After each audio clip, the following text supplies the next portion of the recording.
اعتکاف کے دیگر مسائل، کون سی چیزیں معتکف کے لیے جائز ہے اور کون سی چیزیں معتکف کے لیے ناجائز ہے، اور کیا کیا امور معتکف کے لیے ہونا چاہیے، افضل اور مستحب یہ کیا چیزیں ہیں معتکف کے لیے۔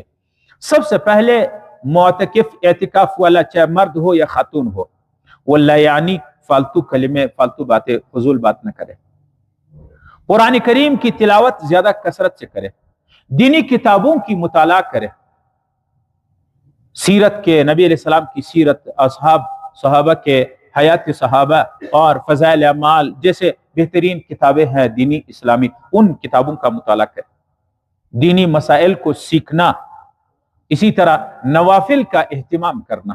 آپ کو پتہ ہے نبی علیہ السلام نے فرمایا رمضان میں نفل پڑھے تو فرض کے برابر ہے، اور ایک فرض 70 کے برابر ہے۔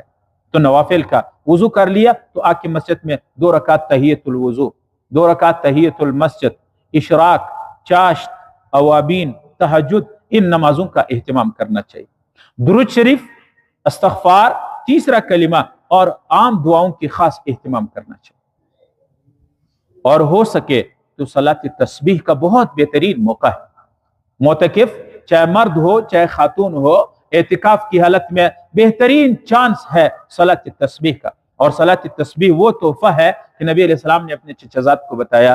آپ صلی اللہ علیہ وسلم نے فرمایا یا میرے چچا یا عمی، میں آپ کو ایک ہدیہ اور تحفہ دوں گا، وہ یہ ہے اگر تم اس نماز کو ادا کرو گے تو تیرے اگلے پچھلے صغیرہ کبیرہ ظاہری باطنی آمدن خطاً چپکے سے ظاہر تمام گناہوں کو اللہ تعالیٰ معاف کرے۔ تو بھائی معتکف کو بہترین چانس یہ ہے کہ صلاۃ تسبیح کا موقع ملے گا۔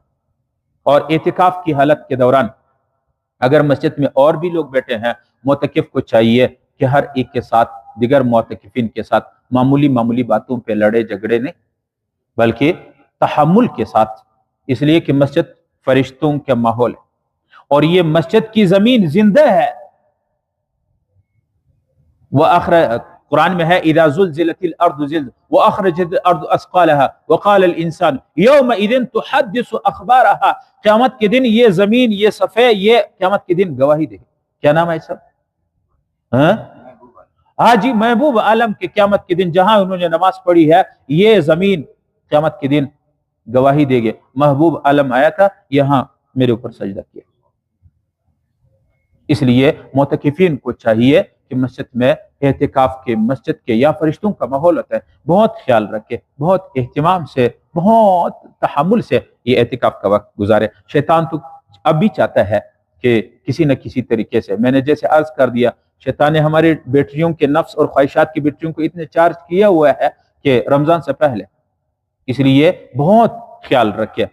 اور خصوصاً معتکف اعتکاف کی حالت میں، جیسے میں نے عرض کر دیا، بڑے موبائل سے، انٹرنیٹ سے، فیس بک سے، ان چیزوں سے، میڈیا سے دور ہے۔ بھائی جو وقت آپ نے اللہ کو دے دیا، المؤمن اذا وعد وفا، مومن جب وعدہ کرتا ہے تو اس کو پورا کرتا ہے۔ قرآن میں بھی ہے وَأَوْفُوا بِالْعَهْدِ، جو وعدہ تم کر لو اس کو پورا کر لو۔ جو وقت معتکف نے اللہ کو دیا، اب اس وقت کو اللہ کو جیسے دیا ہے پھر مخلوق سے کٹ کے رہے، موبائل وغیرہ سے کٹ کے رہے۔ اللہ رب العالمین ہمیں اور آپ کو اعتکاف میں بیٹھنے کی اور اپنے بارگاہ میں قبول کرنے کی توفیق عطا فرمائے۔